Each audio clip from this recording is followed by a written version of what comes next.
30 décembre, nous sommes sur le DAX et hier, au moment de la vidéo, du plan du jour, du plan hebdomadaire, on a vu qu'on avait déjà pris ce niveau-là, je ne reviens pas dessus, c'est le haut de la mèche weekly qu'on attendait depuis un certain temps. Donc après avoir pris ce niveau, on a été chercher le plus bas de mardi dernier, du dernier jour officiel, et souvent quand le prix fait ça, on a donc une cassure à la baisse, on va voir ça en petite unité de temps. Je ne reviens pas sur le plan d'hier, on avait nos niveaux en dessous. Donc cette prise de liquidité a donné suite à cette impulsion à la baisse et regardez, prise de liquidité. C'est le premier niveau que nous attendions. Mais le prix ne confirme pas pendant les H4 suivantes. Parce qu'à gauche, oui, nous sommes en H4. Le prix latéralise. C'est en plus petite unité de temps. La fractale du H4, c'est le même 15 qu'on va voir un petit peu ce qui s'est passé dans cette latéralisation. Mais maintenant, ce que je veux, moi, c'est une fois qu'on a cassé ce niveau-là, qu'on a pris cette liquidité, mais qu'on confirme. Et c'est quoi la confirmation? Ça serait d'aller chercher ce niveau et avec une mèche qui va chercher le plus bas de la précédente. Et là, pour moi, donc j'aurais tendance à être baissier aujourd'hui. Néanmoins, voilà, il est 9h, prise de liquidité de 9h à la baisse. On va aller voir ça tout de suite. Vous le savez, quand on est baissier, on attend des niveaux au-dessus pour vendre. Nous dit donc ce graphique M15 arc-en-ciel avec toutes ces couleurs. Quand on a pris cette liquidité qu'on a créée le plus bas du 22 décembre, on a eu un BPR ici. Pourquoi je considère que c'est une prise de liquidité? Déjà, cette liquidité immédiate, mais surtout, on a été réagir ici sur ce niveau. Chercher cette liquidité-là, on a une prise sans clôture en dessous et ensuite ici, on a créé un breaker block. On a eu cet événement tradable à la hausse, on a été chercher quoi? Cette liquidité-là. Donc maintenant, ce qu'il nous faut, c'est un autre événement. Vous voyez, quand on a quelque chose comme ça et qu'on prend la liquidité au-delà, il nous faut un autre événement tradable. C'est-à-dire, on a créé ces equal high. Donc là, on s'est dit, je veux prendre ces equal high. On l'a fait avec ce gros déséquilibre ici et celui-ci derrière et celui-ci a été inversé. Donc à partir de là, c'est une entrée short. Donc, vous le savez, en ce moment, avec le manque de volatilité, je ne travaille pas.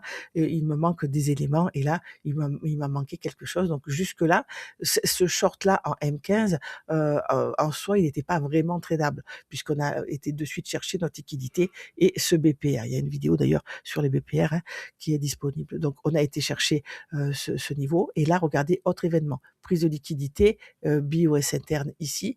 Donc on va chercher la liquidité au-dessus. Sauf que on a pris ce gros niveau. Ce niveau, c'est un niveau weekly, ce n'est pas rien. C'est le haut de la mèche que nous avons été chercher. Donc ça peut être un niveau de retracement plus profond où une fois qu'on a créé cette liquidité, on peut continuer à prendre cette ligne de liquidité-là. Et c'est là que les grandes unités de temps entrent en jeu. On avait ce niveau vert ici qui est le plus bas de daily, ce niveau vert ici qui est le plus bas weekly et cette grosse imbalance aussi weekly, ce gros déséquilibre qu'on peut très bien aller chercher. Ensuite, passage en premium et là, avec cette prise de liquidité, ici, on avait notre grosse liquidité au-dessus. Et c'est ça qui nous intéresse. On l'a pris une première fois et on l'a pris une deuxième fois. Donc là, il n'y a pas de déséquilibre. En M15, tout est équilibré. La première chose, c'est cette imbalance qui a été inversée et qui nous a laissé ici un BPR. Donc ce BPR, regardez, on est en train de le travailler. Le prix repasse donc en premium et là, on a pris cette liquidité sous la forme de cette ligne et on a laissé ces niveaux-là. Et ça ne me plaît pas. Donc, ce que j'aurais voulu, moi, c'est qu'on reprenne cette ligne de liquidité pour envisager des niveaux bien plus bas. Là, on ne l'a pas fait, mais vous le savez, manque de volatilité oblige. C'est pas une semaine où je travaille. On a pris pour le moment l'Asian Low avec ici une belle imbalance que je n'ai pas notée et notre opening range ici. Donc, prise de liquidité, impulsion haussière. Qu'est-ce qu'il me faut pour vendre maintenant? Maintenant, une fois qu'on a cette prise de liquidité et cette impulsion haussière, je veux vérifier, il reste 7 minutes à cette bougie M15, si on inverse cette imbalance. Si on l'inverse, j'irai chercher quoi? Regardez, on a notre opening range avec ce gap-là, c'est ce niveau-là qui sera ma cible. Mais là-dessus, je voudrais que ce niveau tienne. Donc, je vais me dire, voilà, si cette bougie M15 ferme cette imbalance, je vais attendre qu'on remonte, ça veut dire qu'on est repassé haussier et c'est ce niveau-là, ce niveau d'opening range qui va me faire mon juge de paix. Je veux clôturer au-dessus, m'appuyer au-dessus sur le haut de cet opening range ou sur son point médian pour partir à la hausse. Graphe est déjà assez encombré, donc je l'avais pas marqué, mais on a aussi notre 8h30 ici. Donc, de la même manière que cette inversion BPR, ça fait double emploi. Si le prix clôture au-dessus, je vais me dire, voilà, on continue de monter. Et pour aller chercher quoi? Eh bien, vous l'avez vu, je vous l'ai dit, l'Asian High, parce que je n'aime pas du tout cette ligne de liquidité. Donc, je voudrais qu'on aille le chercher et pourquoi pas reprendre avec une mèche ce haut, hein, c'est possible aussi, avant d'avoir vraiment une impulsion baissière qui me permette de vendre. Cette ligne de liquidité ne me plaît pas.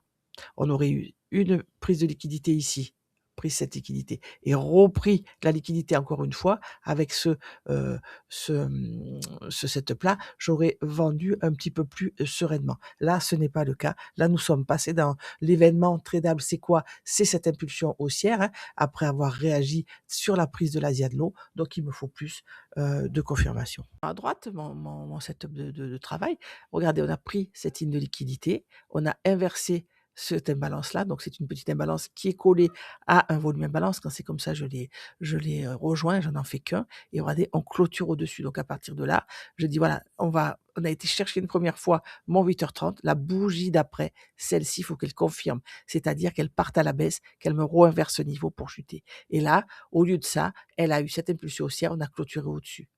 Donc là, moi, j'ai les yeux sur cette liquidité ici. Liquidité ici, on se rappelle que ce niveau, c'est le plus haut de la semaine dernière, un niveau de support et résistance à gauche à M15 qu'on a déjà cassé et qu'on est en train de travailler. Donc là, moi, je suis dans un programme d'achat. Cet événement-là m'a dit, voilà, on achète jusqu'à la liquidité, donc plus haut, évidemment, niveau de support résistance et surtout mon opening range. Pour le vendre, il me faut un autre événement traitable, une autre prise de liquidité qui me laisse un setup. Jusque-là, chaque fois que je vais avoir un, range, je vais supposer que c'est un range de continuation. Donc ici, oui, on a pris ce niveau-là, on a été chercher cet order block baissier en M1, mais vous voyez le manque de volatilité, c'est très difficile de trader. On va passer, ici, on va passer peut-être en 2 minutes. Voilà, ça va être un petit peu plus clair. Donc on a pris cette liquidité-là, mais on n'avait pas de déséquilibre. Donc pour moi, il faut prendre ce niveau. Je n'ai pas encore, de niveau de vente. Pour moi, quand on va prendre ce niveau-là, ça sera encore un achat pour continuer. Donc voilà comment je travaille. Quand on a un événement, je vise la cible et la cible, c'est la liquidité au-dessus. Tant qu'on l'a pas pris, je suppose que ce sont des ranges de continuation.